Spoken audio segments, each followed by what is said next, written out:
Welcome to Thalir. This is a place called Bud. This is budding forth for a new life, and we are Capuchins working for the renewal of the society and the church.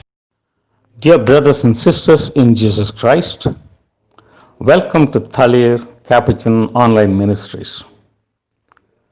We are very happy to have on this day, the 15th of November, Reverend Brother Amaladas, a Franciscan Capuchin friar from the Amalannai province, Tamil Nadu, India. Brother Amaladas has been a great missionary in Burkina Faso in Africa after his ordination, and he has made a number of developmental activities in the mission land, as well as with a deep commitment and concern for the poor people, the mothers, the elderly people, the children. We are very happy to have this missionary to give us today's message. Presently, he is the rector of the Udayam Polytechnical College in Rameswaram, where he educates the poor people, the slum people, the people in the coastlands, the young ones. He goes often to USA for his missions for the summer help outs. He loves Franciscan humility and simplicity, a genuine Capuchin, a committed friar, a good friend of the poor. Here comes Brother Amaladas. 33rd Sunday in Ordinary Time. Dear brethren, on this penultimate Sunday of the Ordinary Time, God invites us to live in such a way that we make the best use of God-given talents that is given to us. If we do so, our Lord will say, "Well done, my good and faithful servant. Come and share the joy of your master." The first reading describes of a good and faithful woman who works diligently to bring good to others and is declared praiseworthy for increasing the quality of life within and around her. This way, the first reading suggests that we should be loyal and faithful in the use of God-given talents. In the second reading, everyone, including St. Paul, was certain that Jesus' second coming was very near. As time went on and Jesus delayed his return, the Thessalonians bubbled with rumors. St. Paul writes to them saying that the Christians should always stay alert and sober by doing their duties faithfully. Jesus, in the parable of the gospel today, used a story to encourage his followers to be ready for his return at all times. We read that a very rich person who was about to set off on a journey entrusted a large sum of money to 3 of his slave servants, each according to their abilities, 5, 2, and 1.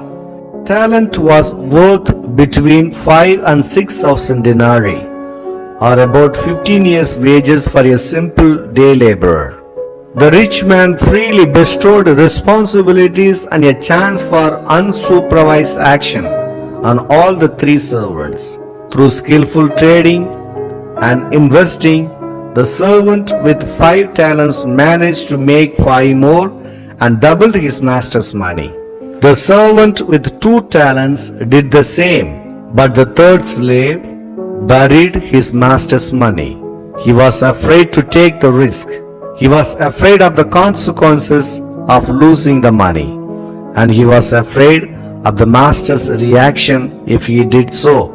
On the day of accounting, the master rewarded the 2 clever servants, but punished the third servant and took his money and gave to the first slave. By exposing the character of the third servant, Jesus portrays the true nature of the scribes and the Pharisees of his time. The useless servant buried his talent in the ground in order that he might hand it back to his master exactly as it was. We read several times in the Gospel that the whole aim of the scribes and Pharisees was to keep the law exactly as it was. Any change was to them anathema. Their method involved like the man with one talent. They desired to keep things exactly as they were, and it is for that they were condemned in the Bible. Everyone knows that God has given each of us different talents. It is not a man's talent which matters to God. What matters to him is how one uses it. God never demands from a man of his abilities which he has not got, but God does demand that a man should use to the full of his abilities which he possesses. God knows that men are not equal in talents, but men can be equal in taking efforts. The reward of work well done addressed by the masters to the servants who got 5 and 2 talents is an encouragement for the further work they are supposed to do. The 2 servants who had done well are not told to lean back and rest on their oars because they have done well.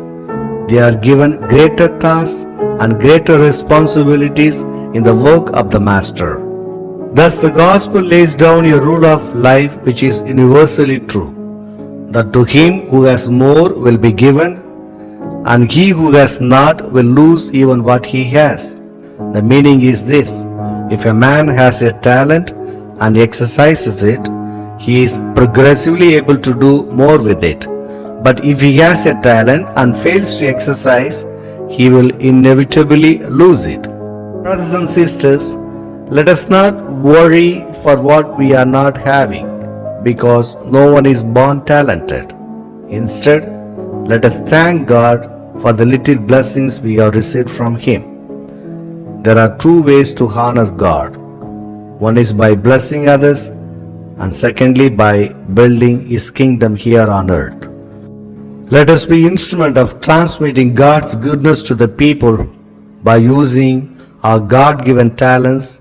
May He continue to shower His blessing upon us, and may He bless each and every one of us. Amen.